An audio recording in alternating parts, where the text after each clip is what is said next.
कार्यशालाएँ, खनन उद्योग और नियामक उपाय। यद्यपि खनन क्षेत्र में खान अधिनियम 1952 जैसे कानून बनाए गए जो अब व्यावसायिक सुरक्षा, स्वास्थ्य और कार्यस्थिति संहिता 2020 का हिस्सा है, लेकिन अभी भी कई छोटे खदान और खदान मालिक निर्धारित कार्य स्थितियों, समय पश्चात किए गए कार्य और ओवरटाइम का भुगतान तथा सुरक्षा मानकों का पालन नहीं करते।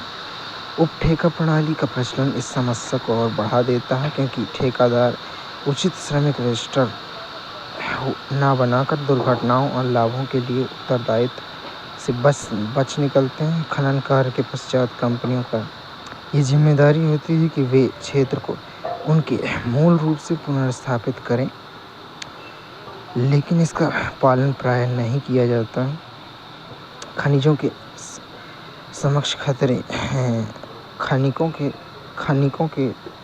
समक्ष खतरे। भूमिगत खनन में कामगारों को बाढ़, आग, ऊपरी या सतह के हिस्से के धंसने और हानिकारक गैस के उत्सर्जन तथा ऑक्सीजन की आपूर्ति के बाधित होने जैसे खतरों का सामना करना पड़ता है। इन खतरनाक कार्य दशाओं के कारण अनेक कामगार टीबी, क्षय रोग और सिलिकोसिस जैसी बीमारियों से पीड़ित होते हैं। वहीं सतह पर काम करने वाले कामगारों को विशेष रूप से चरम मौसमी स्थितियों के दौरान खदान विस्फोट और तथा गिरती वस्तुओं में चोट लगने का खतरा होता है। बाद में खनन दुर्घटनाओं की दर अन्य देशों की तुलना में काफ़ी अधिक है। प्रवासी श्रमिक तथा उनके रहने की स्थिति।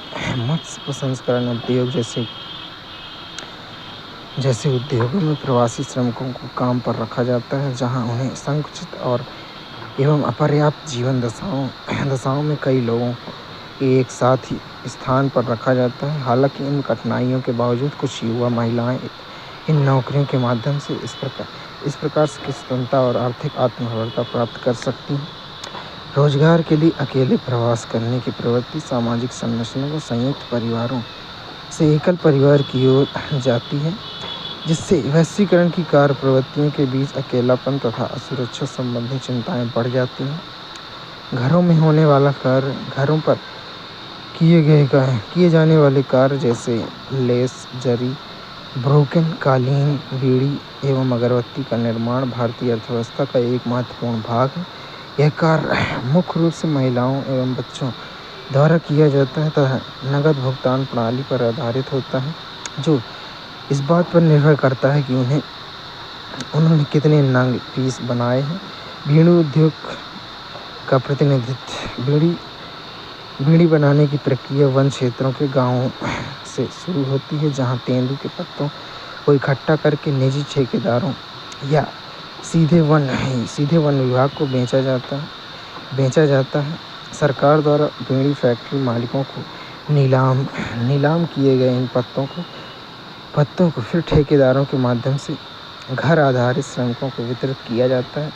मजदूर, मुख्य रूप से महिलाएं, पत्तों को गीला करके और काटकर उनके तंबाकू भरकर एवं उन्हें बांधकर बीड़ी बनाने का काम करती हैं। तैयार बीड़ी को ठेकेदार इकट्ठा करते हैं और निर्माताओं को बेचते हैं, जो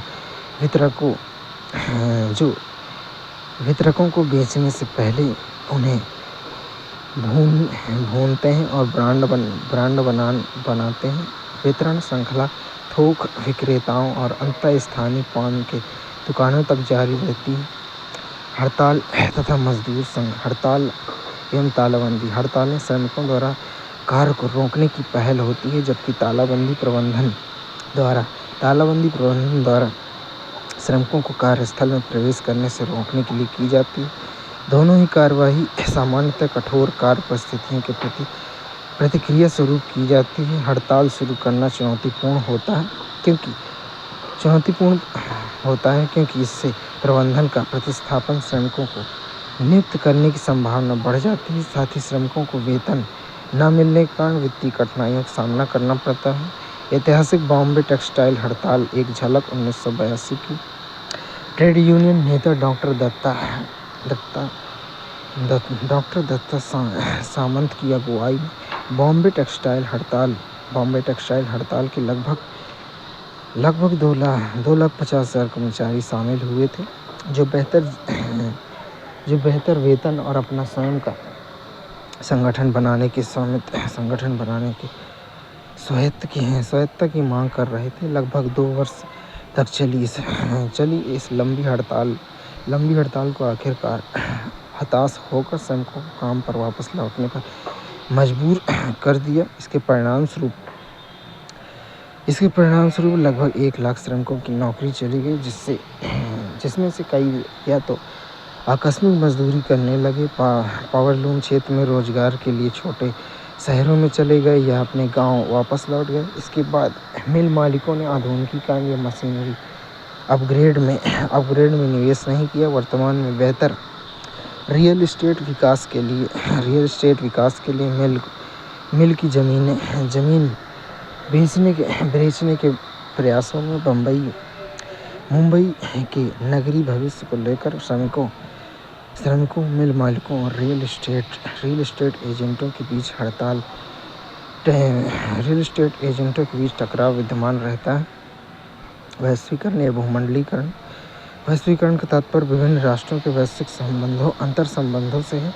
वैश्वीकरण विभिन्न देशों के लोगों, कंपनियों और सरकारों के बीच वार्ता, एकता, परस्पर निर्भरता की प्रक्रिया है। यह एक बहुआयामी प्रक्रिया है जिसमें राजनीतिक, आर्थिक, सांस्कृतिक अभिव्यक्ति शामिल है। वैश्वीकरण शब्द अंग्रेजी के ग्लोबलाइजेशन का हिंदी रूपांतरण है। इसे भूमंडलीकरण भी कहा जाता है। वैश्वीकरण का अर्थ खुदरा प्रतिमान और उपभोक्ता गतिशीलता। 1 अप्रैल 2001 को आयात पर मात्रात्मक प्रतिबंध हटाए जाने के बाद वैश्वीकरण का कारण स्थानीय बाजारों में अंतर्राष्ट्रीय उत्पादों का प्रवाह शुरू हो गया। अब स्थानीय दुकानों में विविध प्रकार के वैश्विक उत्पाद उपलब्ध हैं, जिससे उपभोक्ता की पसंद तथा जीवन शैली में परिवर्तन आया है। हालांकि इसका प्रभाव शहरी समृद्ध उपभोक्ताओं तथा ग्रामीण उपभोक्ताओं पर असमान रूप से पड़ा है। सार्वजनिक नीतियों, विशेष रूप से विश्व व्यापार संगठन WTO के साथ हुए समझौते ने उपभोक्ता विकल्पों को व्यापक बनाया। इसका स्पष्ट उदाहरण टेलीविज़न चैनलों की संख्या में हुई वृद्धि जैसे वैश्वीकरण के परिणाम स्वरूप है। आजीविका और रोजगार पर प्रभाव। वैश्वीकरण का नकारात्मक पक्ष कुछ विशिष्ट क्षेत्रों में रोजगार ह्रास के रूप में प्रकट होता है, जैसे बिहार में रेशम काटने वाली महिलाएं चीनी और कोरियाई रेशम धागों की आयात के कारण अपना रोजगार खो बैठी।